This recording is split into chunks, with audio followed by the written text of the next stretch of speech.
Good morning, ladies and gentlemen. We are coming to you with yet another episode of the as of yet untitled Bar and Restaurant Industry News Weekly Update thing.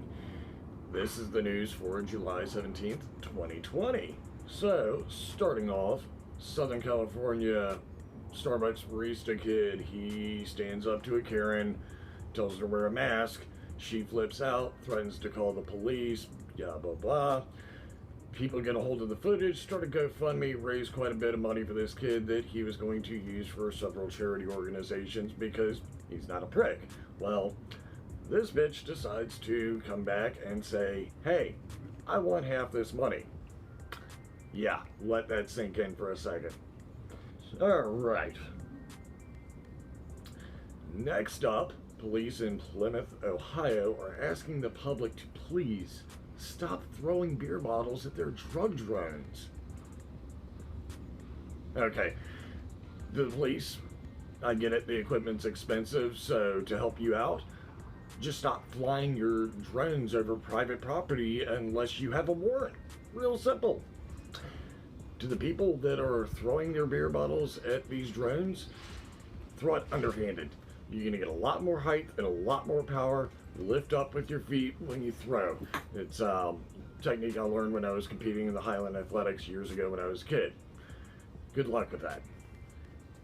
As we talked about last week, Sur La Table sadly is filing for bankruptcy. Predictably, what this means is that they are also having a huge online sale on some of their top-of-the-line cookware, which means that guys like me who actually know what to do with it and how to use it can afford it. Unfortunately, most guys like me are still unemployed right now. So, well, we talked about last week the president of Goya Foods praising the current president, Donald Trump, which ended up causing a major uproar given the fact that Trump has a horrible relationship with the Latina market and Goya Foods is a primary Latina food group. Well, this week, his daughter, Ivanka, I think, decided to violate a ton of federal ethics by advertising Goya Foods. Yeah, so let that sink.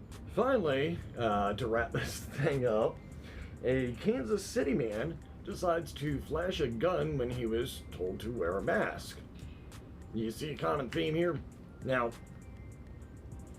we're going to ignore the whole mask thing for a second, okay? And we're just going to talk about the fact that businesses, restaurants, bars, whatever, we are private property. We have a right to refuse service. Now, it's not just a mask thing, it's a matter of respect. In the middle of a pandemic, we're trying to do our best to keep our places open and keep this thing from spreading. We all want to get back to work, we all want to make money. Now, here's the deal. If you come into my home and I say, hey man, we take our shoes off at the door, you don't have to take your shoes off, that's your right, you can keep your shoes on, but you're not going to come into my home because I have certain rules and regulations. Just like if I say, hey, you're not allowed to smoke in my house. If you decide to light up a cigarette, I'm going to tell you to get the fuck out. It's real simple. The restaurant industry wants to serve you, we're eager to serve you, we're eager to make you happy, but we're not here to kiss your ass. And if you're not going to respect our policies, we're going to fucking remove you. Real simple. And unfortunately, as tight as we are, badly as we need the business, the minority of people that are causing the problems and assaulting us and things like that are the ones that are causing the problem for fucking everybody. So, that being said, love you guys. Continue to support us on Patreon. We need every time we can get. Cook like you fuck. Take care.